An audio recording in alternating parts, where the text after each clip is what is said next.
तो आज हम आपके लिए लेके आए हैं न्यू एजुकेशन पॉलिसी नई शिक्षा नीति 2020। तो दोस्तों हमने इसके बारे में पहले भी कभी कभी थोड़ी थोड़ी बीच की क्लास में चर्चाएं की थी, लेकिन आज हम आपको ये जितने भी 10 या 20 मिनट की क्लास चलेगी इसमें आपको पूरी प्रक्रिया बताने वाले हैं।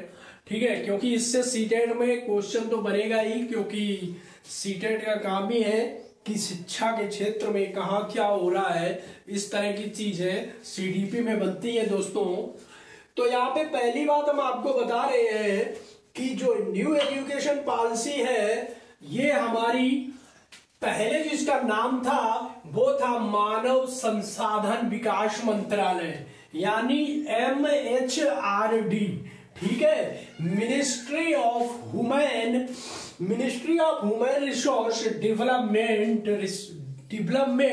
रिसोर्स, ये नाम था इसका। तो इसका नाम बदल के दोस्तों क्या कर दिया गया है, शिक्षा मंत्रालय कर दिया गया है, यानी कि एजुकेशन, मिनिस्ट्री ऑफ एजुकेशन। ठीक, जो इतना बड़ा नाम था MHRD, उसको शिक्षा मंत्रालय के नाम से अब जाना जाएगा। ठीक, एक बात हो गई। अब दूसरी बात हुई थी कि जो हमारी पहली शिक्षा नीति थी वो 1968 में तैयार हुई थी, और ये पहली शिक्षा नीति 1968 में हुई थी। उसके बाद में जो दूसरी हमारी शिक्षा नीति आई है दोस्तों वो आई थी 1986 में। ठीक, और इसका हल्का सा संशोधन किया था 1992 में। तो 1992 में हल्का संशोधन किया था, तो इसको हम माने ज्यादा नहीं रखते, इसको हम सेकेंड ही मानते हैं। उसके बाद जो हमारी तीसरी शिक्षा प्रणाली है ये आई है 2020 में, और बहुत जबरदस्त आई है। ठीक है, इसके हिसाब से तो इसको कहां से लिया गया है, हमारे जो इसरो के पूर्व वैज्ञानिक और चीफ थे डॉक्टर के कस्तूरी रंजन, उनकी अध्यक्षता में और उनके द्वारा एक समिति बनाई गई है, जो इसरो के पूर्व वैज्ञानिक थे। ठीक है, इनके द्वारा क्या एक समिति बनाई गई। इस समिति में सबसे बड़ी बात है कि पूरे देश के जितने भी गांव, छोटी पंचायतें, मंत्रालय, विधानसभा, विकास खंड या क्षेत्र खंड जो भी है, पंचायत, वहां से इस समिति का क्या सलाह मशवरा लेके बनाई गई है। ये नहीं कि दिल्ली में बैठ के ही 4 लोगों ने बना दी गई है, ऐसा नहीं है। हर एक ग्राम पंचायत से, हर एक छोटे कस्बे शहर से, जहां से भी इन्होंने ये नीति तैयार की है, उन सबको ध्यान में रखते हुए ये नीति तैयार की गई है। ठीक है, इसकी एक ये बात हो गई। अब जो पहले बात थी दोस्तों, हमारा लेवल या नीति थी वो थी 10+2, यानी कक्षा 1 से लेकर 10 और 10 से लेकर 12 तक। इसका मतलब यह हुआ कि हम सरकार के अंडर में क्लास 1 से क्लास 12 तक पढ़ते थे, उसके बाद में हमें सरकार छोड़ देती थी। मतलब हम राज्य सरकार के अधीन नहीं रहते थे, उनके अधीन रह के शिक्षा प्राप्त नहीं करते थे। फिर हमको 12th के बाद चाहे आप किसी भी यूनिवर्सिटी में चले जाओ, चाहे आप जिस यूनिवर्सिटी में जाना चाहो, कानपुर यूनिवर्सिटी, बुंदेलखंड, तमाम यूनिवर्सिटी हमारे देश की, सरकार को इससे मतलब नहीं था आप कहां जा रहे हो। ठीक है, तो अब सबसे पहले हम आपको समझाना चाहेंगे ये 5 3 3 4 है क्या। ठीक है, तो आप बने रहिए, कहीं मत जाइए। तो देखते हैं, पहली अब शुरुआत करते हैं न्यू एजुकेशन पॉलिसी में। बड़ा मजा आने वाला है, आप ध्यान से जरा देखते रहिए इसको। देखो, सबसे पहले ये जो हुई है 5334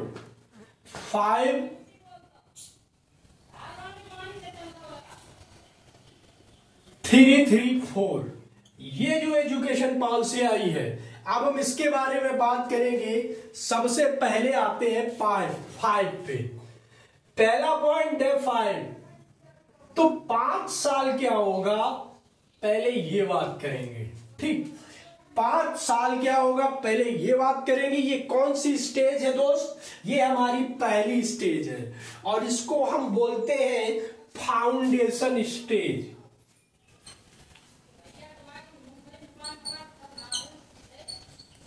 ठीक है, फाउंडेशन स्टेज यानी कि फाउंडेशन को हम बोलते हैं हिंदी में नींव।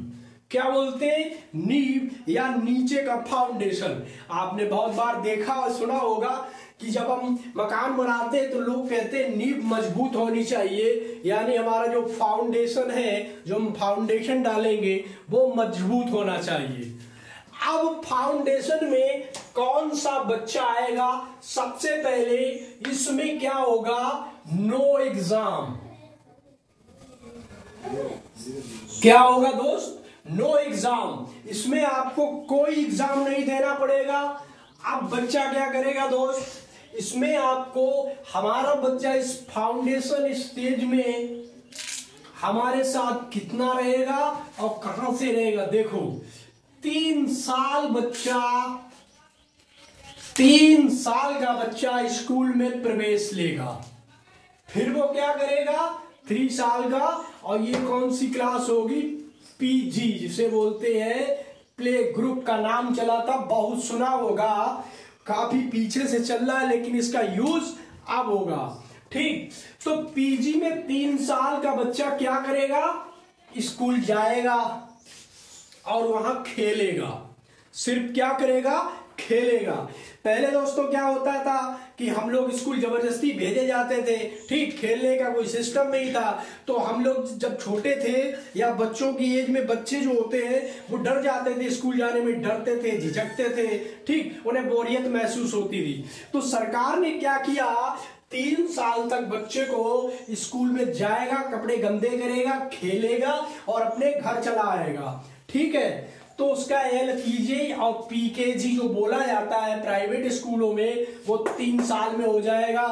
अब 5 साल में, अब 3 साल तो बच्चा यहां रहा। ठीक, अब जो बचे हमारे 2 साल है वो आएगा क्लास फर्स्ट में और क्लास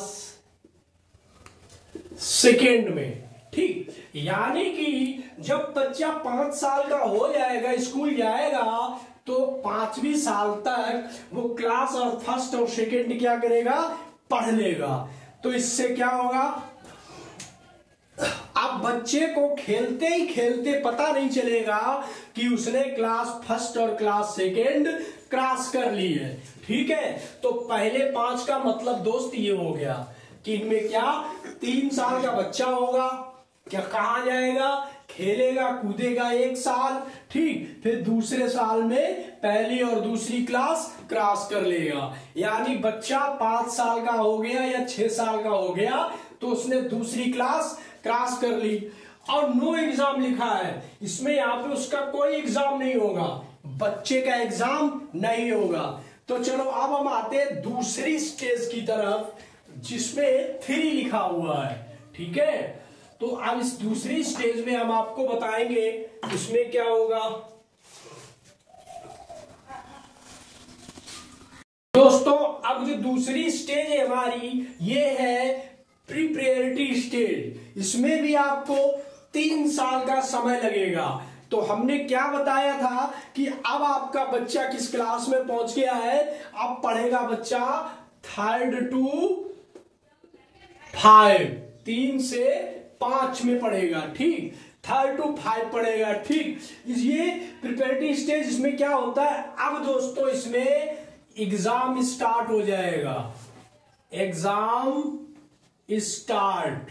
लेकिन जब आप क्लास 3 में पढ़ोगे टू क्लास 5 तक, अब इसमें सुविधाएं क्या होगी वो देखो।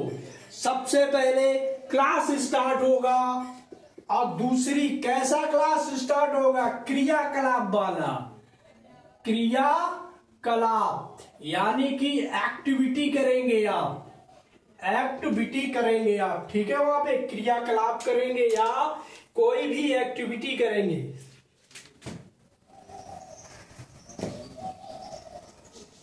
एक्टिविटी करेंगे, और दूसरी बात वहां पे क्या प्लस एक्टिविटी प्लस एसटीडी यानी कि पढ़ाई, यानी कि अध्ययन शुरू हो जाएगा आपका। ठीक, जब आप क्लास 3 में हमारा बच्चा पहुंचेगा तो क्या करेगा, उसे एक्टिविटी करवाई जाएगी। ठीक है, और उसे क्या स्टडी यानी कि उसे क्लास में पढ़ाया जाएगा। क्या अब दूसरी भाषा आती है, कैसे किस भाषा में पढ़ाया जाएगा। हमारे यहाँ क्या होता है, जो प्राइवेट स्कूल है वो सीबीएसई लेवल के, सीबीएसई बोर्ड होते हैं और आईसीएसई बोर्ड होते हैं। तो वो लोग क्या करते हैं, बच्चों को इंग्लिश में ही पढ़ाते हैं। ठीक है, चाहे उसे इंग्लिश आ रही हो या ना आ रही हो।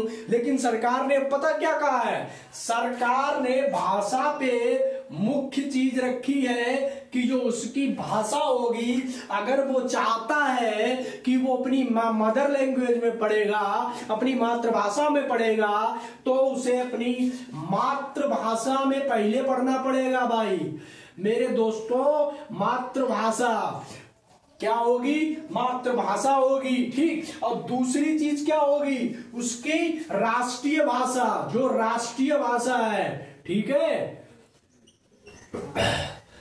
तो मातृभाषा हो गई। मातृभाषा का मतलब होता है, अगर बच्चा किसी गांव का है तो वो गांव की भाषा में बोलता है। ठीक है, या जैसे बिहार तो बिहारी बोलेगा, उत्तर प्रदेश खड़ी बोली बोलेगा, कन्नौज का है तो कन्नौजी बोलेगा, बुंदेलखंड का बुंदेलखंडी बोलेगा, अवध का बच्चा है तो अवधी बोलेगा। ठीक है, दक्षिण भारत का है तो कन्नड़ या मलयालम बोलेगा। ये हमारी मातृभाषाएं होगी। ठीक है, तो यहाँ पे एक जानकारी और है, हमारे देश में 22 भाषाओं को मान्यता प्राप्त है। 22 भाषाओं को, यानी कि जो संविधान है हमारा वो 22 भाषाओं में लिखा है। तो ये तो हो गई। अब यहाँ पे जो दूसरी स्टेज है, इसमें क्या करेगा बच्चा, वो अपनी राष्ट्रीय भाषा पढ़ेगा, नेशनल लैंग्वेज, और दूसरी अपनी मातृभाषा में पढ़ेगा। वो अगर स्कूल में बोलेगा, जैसे मैं यहाँ बोल के दिखा रहा हूं अपने गांव की भाषा कि हमें छुट्टी दे दे, हम घरे जाए रे, तो आप उसे डांट नहीं सकते। आप उसे बराबर कहोगे, ठीक है बेटा छुट्टी है, तुम जाओ घरे। आप उसे ऐसे बोल रहे स्कूल में आया है तो कम से कम सही से भाषा में बोल। नहीं भाई नहीं, ऐसे आप नहीं अड़का सकते उसे। आप उसे उसकी मातृभाषा में पहले प्रायोरिटी देंगे या अवसर देंगे, और राष्ट्रीय भाषा में। अब दोस्त आते हैं मजेदार चीज आगे, तीसरा स्तर जिसे हम बोलते हैं मध्य स्तर।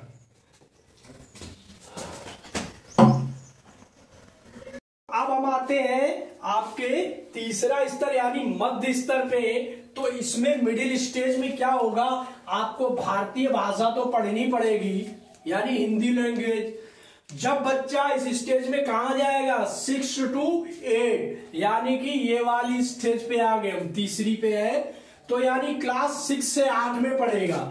अब देखो पहले से ज्यादा सुविधाएं क्या क्या है। बच्चा अगर कंप्यूटर कोर्स करना चाहता है तो उसे कराया जाएगा। आपका कंप्यूटर का भी एक सब्जेक्ट होगा, आपको हल्की फुल्की कोडिंग भी सिखाई जाएगी, आपको लैब में ले जाया जाएगा, माउस वगैरह पकड़ाया जाएगा।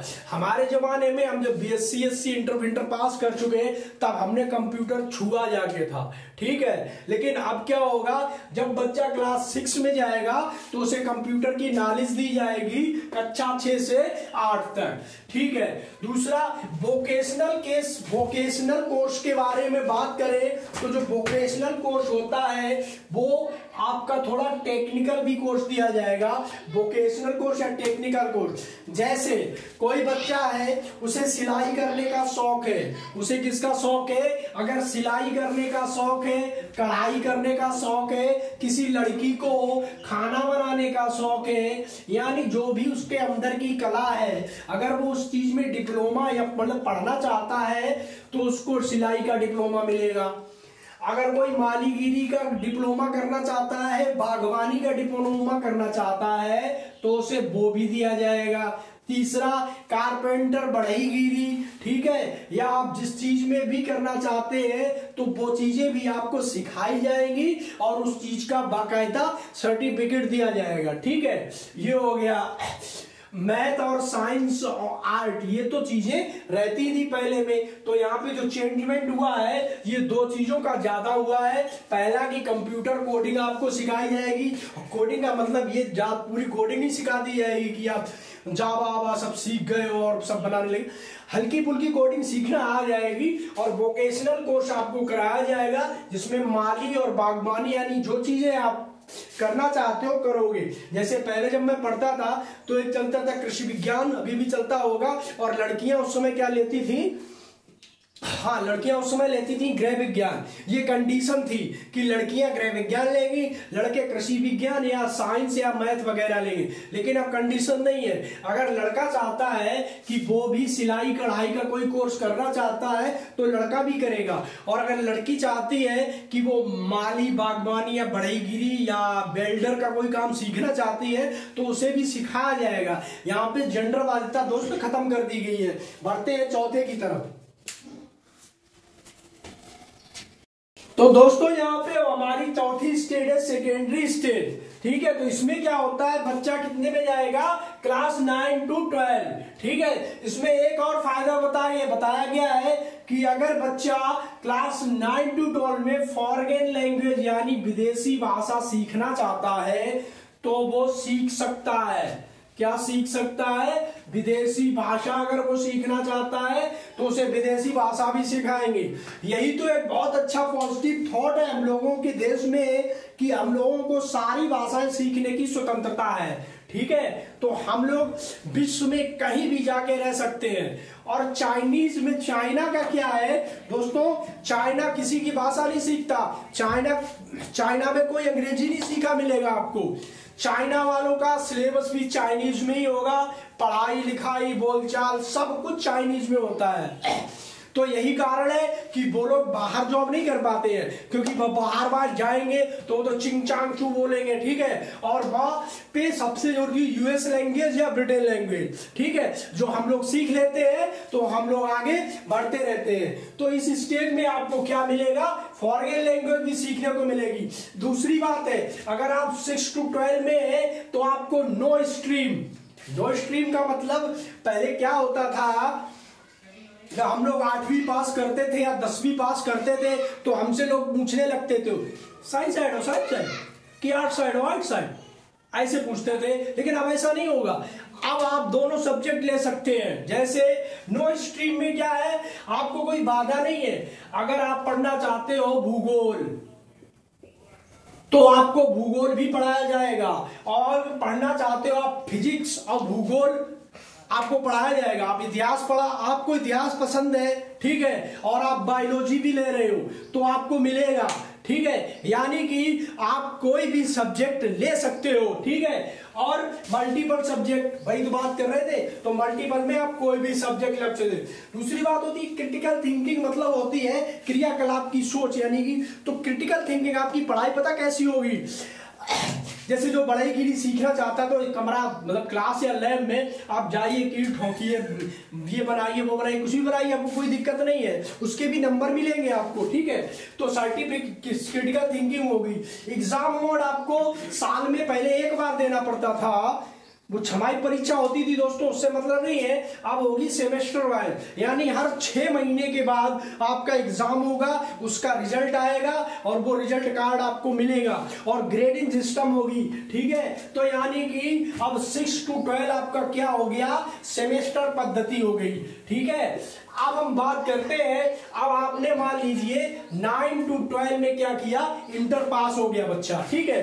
पहले क्या होता था दोस्तों कि जो हमारी पुरानी शिक्षा नीति थी, इंटर पास होने के बाद राज्य सरकार उस बच्चे से अपना वो छोड़ देती थी, मतलब जिम्मेदारी छोड़ देती थी। राज्य सरकार कितने दिन की जिम्मेदारी लेती है, क्लास 1 to 12 तक की लेती थी, ठीक है। फिर छोड़ देती थी, कहती थी नहीं भैया आप जाइए, अब हमसे आपसे मतलब नहीं है, आप किसी भी यूनिवर्सिटी में चले जाइए, चाहे फॉरेन यूनिवर्सिटी में चले जाइए, चाहे पंजाब यूनिवर्सिटी चले जाइए, ठीक है। तो अब क्या करेगी, 5-4 साल के बाद जब हम ग्रेजुएशन में जाएंगे दोस्तों, तो पहले ग्रेजुएशन में क्या होता था, एक बीए होता था, दूसरा बीएससी। बीए मतलब जो आर्ट्स से करता था, और जो बीएससी करता था वो साइंस वाला होता था, ठीक है। और तीसरा कौन सा होता था, एजी वाला है, इस तरह के 3 तरह के स्ट्रीम हो जाते थे, बीए, बीएससी एग्रीकल्चर या एमकॉम बीकॉम ये हो जाता था, ठीक है। एमकॉम बीकॉम वाला अकाउंटेंट बनता था, ठीक है। तो अब सरकार ने क्या किया कि आप ग्रेजुएशन हो, आपने 1 साल पढ़ाई की तो आपको सर्टिफिकेट मिलेगा, ठीक है। फिर आपने क्या किया, आपने 2 साल पढ़ाई कर ली तो आपको डिप्लोमा मिलेगा, ठीक है। तो जब आपने 2 साल पढ़ाई कर ली, आप तीसरे साल में पहुंचे, जब आप तीसरे साल में पहुंचे तो यहां पे क्या हुआ दोस्तों कि आपकी किसी वजह से पढ़ाई छूट गई, आप क्या करने चले गए तीसरे साल में, जब आपको डिग्री लेके आप जॉब या कंपटीशन की तैयारी करने चले गए, ठीक है। फिर आते हैं आप 1 साल बाद, तो आप क्या कहते हैं कि हम फिर से पढ़ेंगे, ठीक है। तो सरकार आपको मना नहीं करेगी, सरकार आपको दोबारा फिर से पढ़ाएगी, ठीक है। तो क्या होगा, आप जॉब करके आए, 1 साल आपका ड्रॉप हुआ तो वो साल आपका जुड़ जाएगा। ऐसा नहीं है कि आपने 17 में किया था, है 2000 मान लो आपने 20 में किया था, 2020 में आपने छोड़ दिया और आपने 2023 में करना चाहते हो, तो पहले क्या था 1 साल का एफिडेविट बनवाओ, दुनिया तरह की चीजें, और आप लेकिन उसी क्लास को दोबारा नहीं कर पाते थे। लेकिन अब क्या हुआ, अगर आप जॉब पे चले गए या कंपटीशन की तैयारी करने चले जाते हो और दोबारा लौट के आते हो कि नहीं भैया हम तो कंपटीशन तैयारी कर रहे हैं, अब हम पढ़ना चाहते हैं, तो आपको री एंट्री होगी। यानी क्या आ गया दूसरा, री एंट्री, ठीक है। तो री एंट्री होगी आपकी, है। अब आप क्या हुआ, फिर आपको ये ग्रेजुएशन जो है 4 साल करना पड़ेगा। इसमें भी दोस्तों सेमेस्टर पद्धति रहेगी और सब्जेक्ट जरूरी नहीं, आप भूगोल भी ले लोगे, इतिहास भी ले सकते हो, फिजिक्स भी ले सकते हो, राजनीति चाहो राजनीति ले लो, ठीक है। तो 4 साल के बाद फिर आप आते हैं पोस्ट ग्रेजुएशन में, यानी एमए, एमएससी या एमकॉम करते हैं। पहले क्या होता था, जो आर्ट वाले होते थे वो एमए करते थे, और जो साइंस वाले होते थे वो एमएससी करते थे, और जो हमारे अकाउंटेंट महाराज होते थे वो क्या एमकॉम वगैरह करते थे, सीए वगैरह करते थे, ठीक है। लेकिन अब क्या सरकार ने दिया कि अगर आपने 4 साल का ये ग्रेजुएशन वाला कोर्स पूरा कर लिया है, तो जब आप पोस्ट ग्रेजुएशन में आओगे तो क्या होगा, देखो, तो पोस्ट ग्रेजुएशन में अगर उधर आपने 4 साल में किया है तो पोस्ट ग्रेजुएशन में दोस्त आपको 1 साल ही करना पड़ेगा। तो इसमें आप एमए, एमएससी या एमकॉम कर सकते हो, ठीक है। उसके बाद जो चौथी साल होती है हमारी, इधर 4 ईयर यहाँ पे लिखना भूल गया, तो जिसे हम बोलते हैं रिसर्च, ठीक है। चौथी साल में आप कहां पहुंचेंगे, रिसर्च पे पहुंचेंगे, ठीक है। उसके बाद आपको सिर्फ 1 साल पोस्ट ग्रेजुएशन के लिए मिलेगा, आपका पोस्ट ग्रेजुएशन पूरा हो जाएगा, ठीक है। लेकिन अगर आप ये तीसरी वाली 3 ईयर डिग्री डिप्लोमा में जॉब करने चले गए, ठीक, आपने कर लिया, फिर बाद में आते हैं कि हम क्या करेंगे, पोस्ट ग्रेजुएशन करेंगे, ठीक, हमको 1 साल में कराइए, ठीक है। तो सरकार क्या कहेगी, तुम तो बहुत बड़े चालाक निकले हैं, इधर का फायदा ले लिए, हमने तुम्हें री एंट्री करा के दोबारा पढ़ा दिया, अब तुम यहाँ पे 1 साल में करोगे। नहीं, जो लोग 3 साल में ग्रेजुएशन पूरी करेंगे यानी कि डिग्री तक पहुंचेंगे, उनको 2 साल एमए, एमएससी या एमकॉम ये चीजें करनी पड़ेगी, ठीक है। और जो बच्चे 4 साल यानी कि रिसर्च तक रहेंगे, उन्हें 1 साल पोस्ट ग्रेजुएशन का कोर्स करना होगा, जिसमें दोस्तों एमफिल को खत्म कर दिया गया है। एमफिल अब खत्म हो गई है, अब आप एमफिल नहीं कर सकते हो, ठीक है। पीएचडी जो डॉक्टर ऑफ फिलॉसफी होती है दोस्तों, वो उसी तरह से 4 साल आपको रिसर्च करना पड़ेगा, ठीक है। अब सबसे बड़ी बात आती है कि शिक्षा नीति से पॉजिटिविटी क्या आई है, क्या पॉजिटिविटी मिली है, मतलब सकारात्मकता हम लोगों को क्या मिलेगा, ठीक है। एक बहुत बड़ी चीज है कि शिक्षा के क्षेत्र में ये जो चालू हुई हमारी ग्रॉस जीडीपी, ये हमें 6% पे, शिक्षा पे कितनी खर्च होगी, 6% पे। दोस्तों जीडीपी 6% शिक्षा पे खर्च करने का मतलब बहुत बड़ा अमाउंट हो जाता है। अभी तो जो पिछली थी उसमें 2.5 या 3% ही मुश्किल से शिक्षा पे खर्च होता था। अब हमारे यहाँ हमारा देश भारत जीडीपी पे 6% खर्च कर रहा है। अब सबसे बड़ी बात आ गई स्कूल फीस की। जो हमारे प्राइवेट स्कूल है तो उसमें कुछ स्कूलों में क्या होता है कि थोड़ी कम फीस होती है, कुछ स्कूल अपनी मनमानी से हजारों रुपए या लाखों रुपए बड़ी बड़ी पोस्ट पे यानी बड़ी डिग्री लेने पे लेते हैं। ठीक है, तो स्कूल की जो फीस है वो सरकार तय करेगी बाई कैटेगरी की। अगर आपको कैटेगरी बनाई जाएगी कि आप ए कैटेगरी में है, बी कैटेगरी में, सी या डी कैटेगरी में है। ठीक है, और आप तो वहां से कैटेगरी में क्या होगा, मान लो उन्होंने एक कैटेगरी वालों को 2000 रुपए मंथली फीस की है, तो आपको 2000 रुपए ही लेने पड़ेंगे। आप ये नहीं उसमें ड्रेस का पैसा जोड़ देंगे, उसका पैसा जोड़ देंगे। और सरकार ने ये भी कहा है कि ड्रेस एक ही बनेगी, साल में एक ही बनेगी। ठीक है, उसमें नहीं जोड़ सकते। ठीक है, तो ये कैटेगरी के हिसाब से उनकी फीस निर्धारित की जाएगी। ठीक है, लेकिन ये जमीनी स्तर पे क्या कितना होता है ये तो वक्त बताएगा, लेकिन ये जो बता रहे हैं जो यहाँ पे किया गया है। ठीक है, दूसरी बात है हमें पॉजिटिव यहाँ से वोकेशनल यानी वोकेशनल कोर्स के बारे में हमने आपको यहाँ पे बताया था कि सिलाई कढ़ाई, छोटे लघु उद्योग ये सब आपको सिखाए जाएंगे, तो ये सबसे बड़ा फायदा रहा। अब बात आती है कि हमारा रिजल्ट कैसे बनेगा। दोस्तों, रिजल्ट बनाने के लिए इन्होंने एक बहुत अच्छी चीज तैयार की है, जिसमें आपको अपने दोस्तों का भी साथ रखना पड़ेगा, अपने टीचर का भी साथ रखना पड़ेगा और खुद को भी सही रखना पड़ेगा। मतलब पहली चीज तो मार्क मिलेंगे। ठीक, दूसरी बात फ्रेंड, अगर आपका फ्रेंड है तो वो भी आपको 10 नंबर देगा। किस बात के? इस बात के देगा कि आप क्या कर रहे हैं। वो 10 नंबर आपके फ्रेंड से पूछ के ही दिए जाएंगे। ठीक है, तो इसलिए दोस्ती रखना बहुत जरूरी है और लड़ाई झगड़ा बिल्कुल करना मत, वरना 10 नंबर गए। ठीक, और दूसरी बात टीचर, वही टीचर के अंडर में भी ऐसे नंबर रहेंगे कि वो छात्र को देख के नंबर देगा कि ये छात्र कैसा है, क्या कर रहा है। तो टीचर से भी आप मित्रवत, मतलब टीचर से तो आपको रहना ही होगा, गुरुवत जैसे भी उनके पास, और अपने दोस्तों से भी बड़े मित्रवत रहना होगा। ठीक है, इससे क्या होगा, देखो अगर किसी एक के ऊपर होता कि क्लास में एक लड़का सबको नंबर देता तो उसका विद्रोह हो जाता। यहाँ क्या है कि हम भी ना आपको 10 नंबर देंगे तो आप भी तो हमको 10 नंबर दोगे ना, तो 10 हम तुमको देंगे, 10 तुम हमको दो देंगे, तो बीच की लड़ाई खत्म हो जाएगी। तो यानी कि सारे फ्रेंड क्या रहेंगे, मिलजुल के रहेंगे।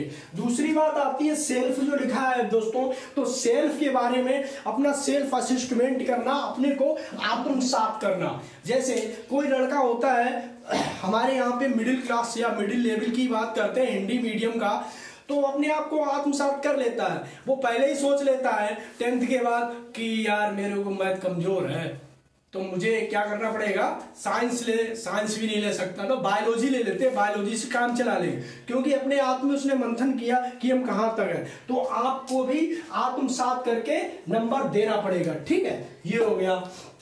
अब रह गई यहां पे छोटी सी बात कि सरकार 50 यूनिवर्सिटी को बुलाएगा विदेश से। कितनी? 50 यूनिवर्सिटी आएंगी।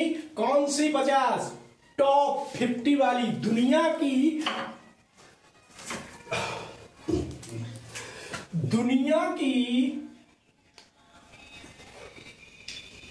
टॉप 50 यूनिवर्सिटीज हमारे पास होंगी।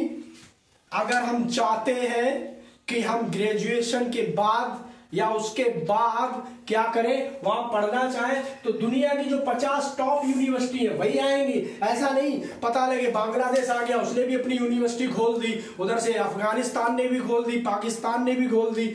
ऐसी यूनिवर्सिटी नहीं, जो टॉप 50 यानी टॉप 50 की विश्व की यूनिवर्सिटी है वो यहाँ पे अपनी ब्रांच खोल सकती है और दोस्तों हमको क्या दे सकती है, शिक्षा दे सकती है। चलो ये बात हो गई। अब सबसे निगेटिव बात, हाँ एक बात और बची है कि यहाँ पे डिपार्टमेंट बनाए जाएंगे। 4 डिपार्टमेंट बनेंगे।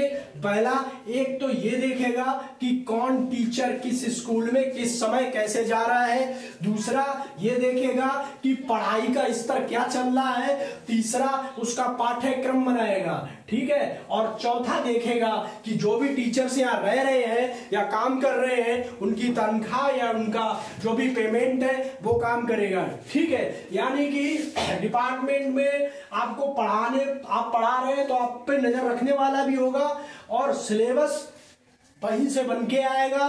ठीक है, तो ये रही दोस्तों हमारी NEP न्यू एजुकेशन पॉलिसी 2020।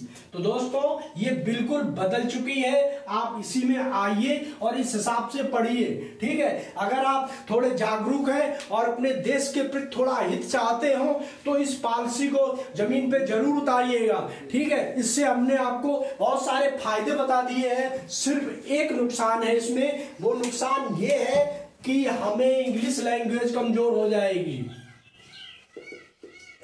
यहाँ पे इंग्लिश लैंग्वेज को कोई ज्यादा जोर जबरदस्ती नहीं की गई है। आपको इंग्लिश लैंग्वेज पढ़नी है तो पढ़िए, या विदेशी भाषा पढ़नी है तो पढ़िए, नहीं तो आप आराम से अपनी हिंदी लैंग्वेज में ही पूरा कोर्स कर सकते हैं। तो दोस्तों ये रही हमारे सामने एनईपी 2020, यानी कि दोबारा से सुन लो, पहली बनी थी 1968 में, दूसरी बनी थी 1986 में, 92 में हल्का सा संशोधन किया गया था लेकिन उसको कोई ज्यादा महत्व तो नहीं दिया गया, और तीसरी एनईपी आई है 2020 में जो इसरो के पूर्व वैज्ञानिक के कस्तूरी रंजन की अध्यक्षता की समिति की अध्यक्षता में बनी हुई है। ये हमारी छोटे से ग्राम पंचायत से लेकर बड़े स्तर तक सबको सलाह ली गई है, इस हिसाब से इसको तैयार किया गया है। तो दोस्तों आपको ये हमारी वीडियो कैसी लगी आप शेयर और लाइक करके जरूर बताइए। धन्यवाद।